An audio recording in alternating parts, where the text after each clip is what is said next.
जसं की आपल्या सर्वांनाच माहिती आहे, दहीवडा हा एक आपल्या भारतातला स्ट्रीट फूड म्हणून मानला जातो आणि आपण सर्वच जण जास्त करून उन्हाळ्यामध्ये दहीवडा भरपूर प्रमाणात बनवला जातो आणि खाल्लाही जातो आणि प्रत्येकाची दहीवडा बनवण्याची एक वेगवेगळी पद्धत आहे आणि आज मी अगदी अनोख्या पद्धतीने दहीवडा बनवायला घेते आणि मला माहिती आहे तुम्ही माझी ही रेसिपी नक्कीच फॉलो कराल आणि ट्राय कराल। चला तर मग सुरू करूया। तर मी आहे प्रियंका शिंदे साळी आणि माझ्या चॅनलचं नाव देखील सेम आहे आणि आपल्या सर्वांचं मनापासून स्वागत आहे माझ्या या यूट्यूब चॅनलवर। सर्वप्रथम मी मीडियम वाटीने पूर्ण रात्रभर उडद डाळ भिजायला टाकलेली। डाळ भिजवते वेळेस 3 ते 4 पाण्याने मी डाळ स्वच्छ धुतलेली आणि मग भिजवली। त्यानंतर परत जेव्हा डाळ पूर्ण रात्र भिजून निघाली त्यावेळेस परत 2 पाण्याने धुवून त्याला मिक्सरच्या भांड्यातून अशी पेस्ट बनवून घेतली। मिक्सरचं भांडं माझं छोटं असल्यामुळे मला एकाच वेळेस पूर्ण वाटण झालं नाही, तर मी 2 वेळेस हे करून घेते। तर ही अशी पूर्ण पेस्ट बनवून घ्यायची आहे। तर इथं माझ्या भांड्याला भरपूर सारा असं चिटकलेलं आहे, ते व्यवस्थित मी असं काढून घेते हाताने।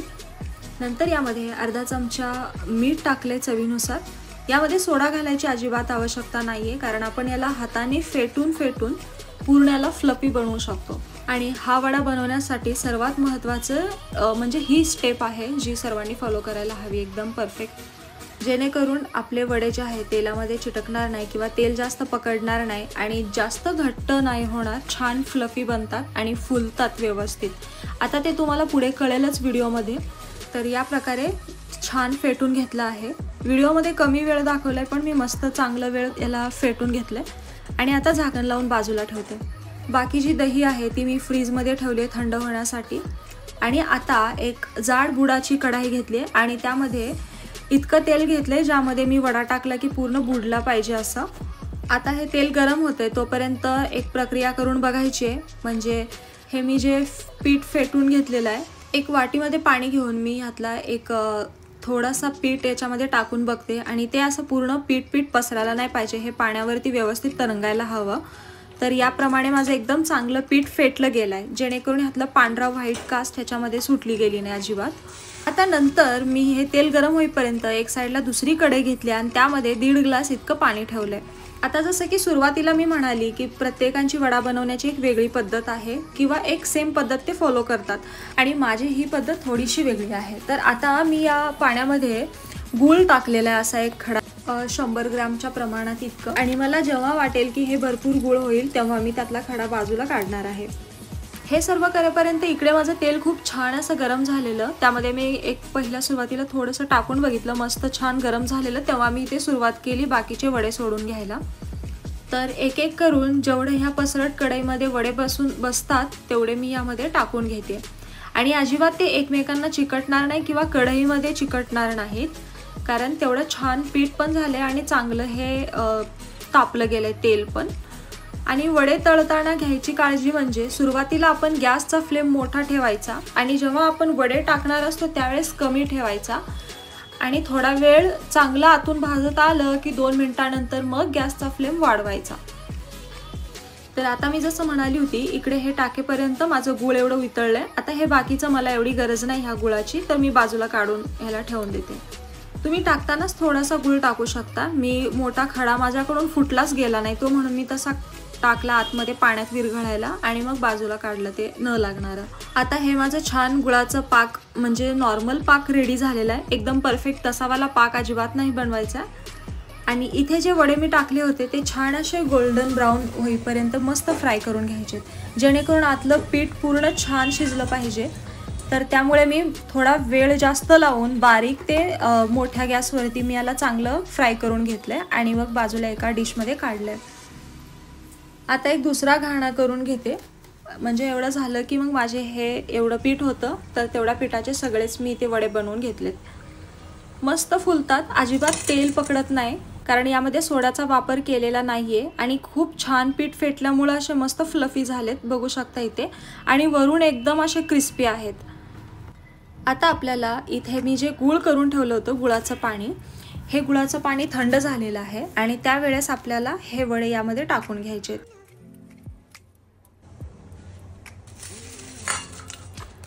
तुम्ही या वड्यांचा आवाज बघू शकता, ऐकू शकता सॉरी।